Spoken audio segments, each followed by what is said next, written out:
നമസ്തേ. കൊട്ടാരത്തിൽ ശങ്കുണ്ണി എഴുതിയ ഐതിഹ്യമാലയിൽ പറഞ്ഞിരിക്കുന്ന പാപഭോജനം ശബരിമലയിൽ നടക്കാൻ പോകുന്നു എന്ന് സൂചന. ബഹുമാനപ്പെട്ട മുഖ്യമന്ത്രി പിണറായി വിജയൻ സാറിനും കുടുംബത്തിനും വേണ്ടി കണ്ണൂരിൽ അതീവ രഹസ്യമായി അഷ്ടമംഗല പ്രശ്നം നടത്തിയതായി അഭ്യൂഹം. ആദ്യം ഐതിഹ്യമാലയിലെ പാപം വീതിച്ചെടുക്കൽ കഥയിലേക്ക് നമുക്കൊന്ന് പോകാം. ഒരിക്കൽ പാക്കനാരും ഭാര്യയും കാട്ടിൽ വിറകൊടിച്ചു നിൽക്കുകയായിരുന്നു. അപ്പോഴതുവഴി വന്നൊരു നമ്പൂതിരി വഴി മാറി നിൽക്കാൻ പാക്കനാരോടും ഭാര്യയോടും പറഞ്ഞു. കേട്ട പാക്കനാരുടെ ഭാര്യ, മകളെ ഭാര്യയാക്കി വെച്ചിരിക്കുന്ന ഇയാൾക്ക് എന്തിന് വഴിമാറി കൊടുക്കണം എന്ന് പറഞ്ഞു. അതുകേട്ട പാക്കനാർ, അയ്യോ അങ്ങനെ പറയരുത്, ഒരട്ട അവശേഷിച്ചിരുന്നു, അത് നിനക്കുമായി എന്ന് ഭാര്യയോട് പറഞ്ഞു. അതെന്തേ അങ്ങനെ പറഞ്ഞതെന്ന് ചോദിച്ച ഭാര്യയോട് അക്കാര്യം പാക്കനാർ വിശദീകരിച്ചു. ഈ നമ്പൂതിരിയുടെ അന്തർജനം ഒരിക്കൽ അത്താഴം ഉണ്ടാക്കുമ്പോൾ അരിയിൽ ഒരു അട്ട വീണു. അന്തർജനം ആ വിവരം നമ്പൂതിരിയോട് പറഞ്ഞു. നമ്പൂതിരിയാകട്ടെ ആ ചോറ് ഭൃത്യന്മാർക്ക് കൊടുക്കാൻ ഉപദേശിച്ചു. അന്തർജനം അപ്രകാരം ചെയ്തു. ഇതിന്റെ പാപം തീർക്കാൻ നമ്പൂതിരിക്കായി പരലോകത്ത് അട്ടകളെ കുന്നുകൂട്ടി തുടങ്ങിയിരുന്നു. നമ്പൂതിരി പരലോകത്തെത്തുമ്പോൾ അട്ടയെ തീറ്റിക്കണമെന്നായിരുന്നു യമദേവൻ തീരുമാനിച്ചിരുന്നത്. ചിത്രഗുപ്തന് ഇക്കാര്യം ബോധ്യമായി. നമ്പൂതിരിയാകട്ടെ ഉറങ്ങാൻ കിടക്കുമ്പോഴെല്ലാം ചിത്രഗുപ്തായ നമ എന്നായിരുന്നു പ്രാർത്ഥിച്ചിരുന്നത്. തന്നെ നിത്യവും പ്രാർത്ഥിക്കുന്നയാൾ മരിച്ചെത്തുമ്പോൾ അട്ടയെ തിന്നേണ്ടി വരുമല്ലോ എന്നോർത്തപ്പോൾ ചിത്രഗുപ്തന് സങ്കടമായി. അദ്ദേഹത്തെ രക്ഷിക്കണമെന്നുറച്ച് ഒരു നാൾ നമ്പൂതിരിക്ക് മുന്നിൽ പ്രത്യക്ഷപ്പെട്ട് മരിച്ച് പരലോകത്തെത്തുമ്പോൾ അട്ടകളെ തിന്നേണ്ടി വരുമെന്നറിയിച്ചു. അതിനുള്ള പ്രതിവിധിയും ഉപദേശിച്ചു.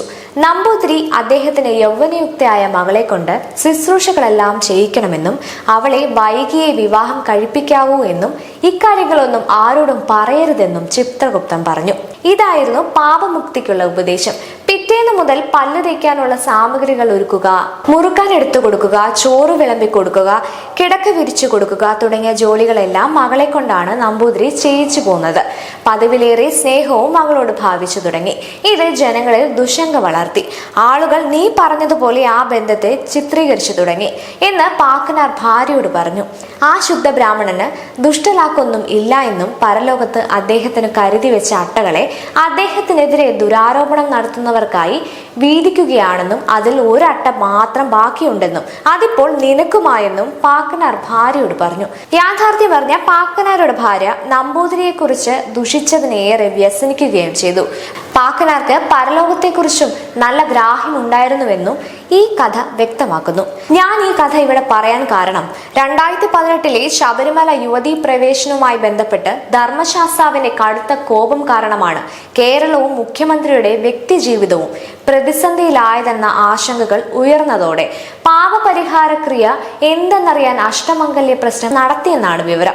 ശബരിമല വിഷയത്തിനു ശേഷം സംസ്ഥാനത്തുണ്ടായ പ്രതിസന്ധികളും മുഖ്യമന്ത്രിയുടെ ആരോഗ്യത്തിലും രാഷ്ട്രീയ ജീവിതത്തിലും വന്ന തിരിച്ചടികളും പാപപരിഹാരം തേടാൻ അദ്ദേഹത്തെ പ്രേരിപ്പിച്ചു എന്നാണ് അടുപ്പമുള്ള വൃത്തങ്ങൾ നൽകുന്ന സൂചന. കണ്ണൂരിലെ ഒരു ബന്ധുവിന്റെ ഉടമസ്ഥതയിലുള്ള റിസോർട്ടിൽ 3 ദിവസമായാണ് അഷ്ടമംഗല്യ പ്രശ്നം നടത്തിയതെന്നാണ് പുറത്തുവരുന്ന വിവരം. ഗുരുവായൂരിൽ ദൈവപ്രശ്നം നടത്തിയിട്ടുള്ള പ്രഗത്ഭനായ ഒരു തന്ത്രി ഇതിന് നേതൃത്വം നൽകിയത്.